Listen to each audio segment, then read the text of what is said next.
என்ன தருவான் தில்லை அம்பலத்தான் தன்னையே தருவான் பொன்னம்பலத்தான்.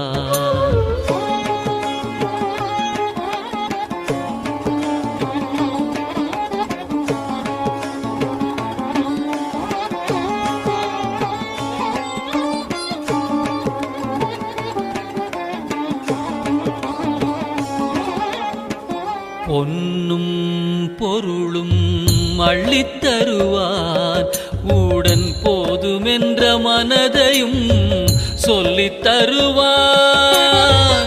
பொன்னும் பொருளும் அள்ளித்தருவான் உடன் போதுமென்ற மனதையும் சொல்லித் தருவான்.